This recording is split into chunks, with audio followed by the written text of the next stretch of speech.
പത്തനംതിട്ട ജില്ലയിലെ തെള്ളിയൂർക്കാവ് ക്ഷേത്രത്തിലെ വൃശ്ചിക വാണിഭ മേളയിലാണ് രാവിലെ അമ്പലത്തിൽ വന്നിട്ട് നേരെ സ്രാവിൻ്റെ വിൽപ്പന സ്ഥലത്താണെത്തിയത്. സ്രാവ് എല്ലാ ദേശക്കാർക്കും അറിയാവുന്നതാണ് ഇവിടുത്തെ.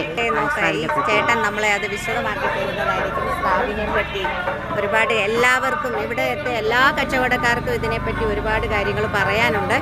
നിങ്ങൾ നോക്കി, ചേട്ടൻ ഈ കുറേ വർഷമായിട്ട് പാരമ്പര്യമായി ഇവരിവിടെ കച്ചവടത്തിന് വരുന്നതാണ്. തലമുറകളായി ഇവർ വന്ന് കച്ചവടം നടത്തുന്നതാണ്.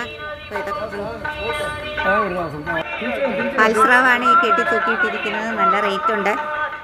ഇനി വിലയുണ്ടെങ്കിലും എല്ലാവരും എല്ലാ ദേശത്തു നിന്നും നാനാ ജാതി മതസ്ഥർ ഇവിടെ എത്താറുണ്ട് പാൽസ്രാവ് വാങ്ങാൻ. ഒരു ഐതിഹ്യമാണ്, ഒരു പാൽസ്രാവ് നമ്മുടെ വീട്ടിലെത്തിക്കുന്ന ഒരു ഐശ്വര്യമായിട്ടാണ് എല്ലാവരും കണക്കാക്കുന്നത്. അപ്പോൾ കൂടുതലായിട്ട് നമുക്ക് ഇവിടെ ആദിക്കാട്ടുകുളങ്ങരയിൽ നിന്ന് വന്ന നമ്മുടെ വീട് ആദിക്കാട്ടുകുളങ്ങര സ്ഥലത്താണ്. എൻ്റെ പേര് ഷാനവാസ് എന്നാണ്.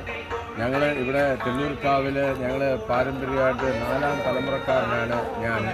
ഇവിടെ ഞങ്ങൾ വർഷങ്ങൾ കൊണ്ട്, അതായത് 60 വർഷക്കാലം കൊണ്ട് ഞങ്ങളുടെ കുടുംബക്കാർ വന്നാണ് ഇവിടെ സ്രാവിൻ്റെ കച്ചവടം ചെയ്യുന്നത്. നമ്മൾ തെള്ളൂർക്കാവിലത്തെ ആചാരം എന്ന് പറഞ്ഞാൽ സ്രാവാണ്. സ്രാവില്ലെങ്കിൽ തെള്ളൂർക്കാവില്ല എന്നാണ് ചരിത്രം.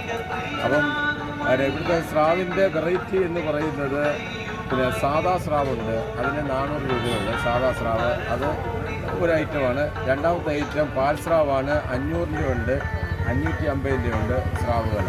ഇതെല്ലാം തെള്ളൂർക്കാവിൻ്റെ ആചാരപരമായിട്ടാണ് നമ്മളിവിടെ എത്തിയിരിക്കുന്നത്.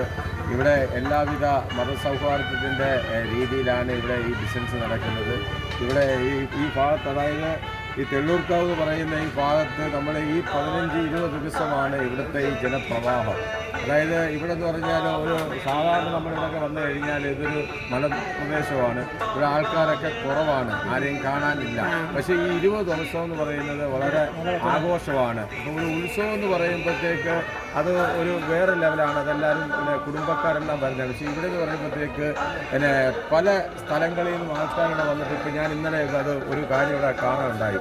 കാരണം വെച്ച് കഴിഞ്ഞാൽ ഉത്സവം എന്ന് പറയുമ്പോഴത്തേക്ക് അവർ ഉത്സവമായിട്ട് വന്ന് വലിയ സന്തോഷവും അത് വേറെ രീതിയിൽ അതിനെ കാളെ പിടിക്കുന്നു, അങ്ങനെയുള്ള ഇതായിട്ടാണ് പോകുന്നത്. പക്ഷേ ഈ പരിപാടി എന്ന് പറയുമ്പോഴത്തേക്ക് എല്ലാവരും ഇവിടെ ഒത്തുചേരുമ്പോഴത്തേക്ക് സ്രാവ് മേടിക്കാൻ ഇവിടെ വരുമ്പോഴത്തേക്ക് എല്ലാവരും പലരും പല ഭാഗത്ത് വരുമ്പോൾ പഴയ കൂട്ടുകാരെ ഒന്നിച്ച് കൂട്ടുകാരെ പലരെയും ഇവർക്ക് ഇവിടെ വെച്ച് കാണാൻ സാധിക്കുന്നുണ്ട്. പക്ഷെ ആ ഉത്സവം ആകുമ്പോഴത്തേക്ക് അങ്ങനെ സാധിക്കുന്നില്ല. പക്ഷെ ഇത് സ്രാവ് ഇവിടെ വരുന്നതിന്റെ കാരണത്താലാണ് ഈ പഴയ കൂട്ടുകാരും സൗഹാർദ്ദങ്ങളും ഒക്കെ പങ്കിടാൻ പറ്റുന്നത്, ഒത്തുചേരുന്നത്. അത് വലിയൊരു സന്തോഷം. ഇന്നലെ ഒത്തുചേരലിന്റെ ഒരു ഭാഗമാണ് തെള്ളൂർക്കാവ്. അപ്പൊ അതൊരു വലിയ വിജയമാണ്. ഉത്സവം പോലും ഇങ്ങനെ വരത്തില്ല. പക്ഷെ ഇത് ഉത്സവത്തിനെക്കാട്ടിലും വലിയൊരു കാര്യമായിട്ടാണ് തെള്ളൂർക്കാവിലെ ജനങ്ങൾ ഇത് കൊണ്ടു നടക്കുന്നത്. അതേ രീതിയിലാണ് ഞങ്ങളിത് കൊണ്ടു നടക്കുന്നത്. ഒരു ആചാരമാണ്, സ്രാവാണ് ഇവിടുത്തെ മെയിൻ ആചാരം. അത് നല്ല രീതിയിൽ ഞങ്ങൾ കൊണ്ടു നടക്കുന്നുണ്ട്. സന്തോഷം ചേട്ടാ, ഇത്രയൊക്കെ പറഞ്ഞു തന്നതിന്. ഞങ്ങളെക്കാട്ടിൽ കൂടുതൽ ഇതിനെപ്പറ്റി അറിയാവുന്ന താങ്കൾക്ക് ഒത്തിരി നന്ദിയുണ്ട്. കാരണം ഞങ്ങൾ ഈ നാട്ടുകാരായിട്ട് ഇത്രയും ഞങ്ങൾക്ക് ഇതിനെക്കുറിച്ച് വിശദമായി ഒരറിയില്ല. കാരണം ഇത്രയും അറിവ് പകർന്നു തന്ന ചേട്ടന് ഒത്തിരി നന്ദിയുണ്ട്. സാറ് വേണ്ട 400 കണ്ടിതാ സാറേ. ഇത് 400, ഇത് 500, ഇത് 550. അങ്ങനെ പറഞ്ഞ തരത്തിലുള്ള സാറിന് ഇത് തന്നിട്ട് ഈ സാറ് തന്നെ പറഞ്ഞ് കഴിഞ്ഞ പ്രാവശ്യം കഴിച്ചതിന് ടേസ്റ്റ് ഇല്ലാതെ തന്നെ. അത് സാധാ പാൽസ്രാവ് വാങ്ങിച്ചത് 400, 500, 550.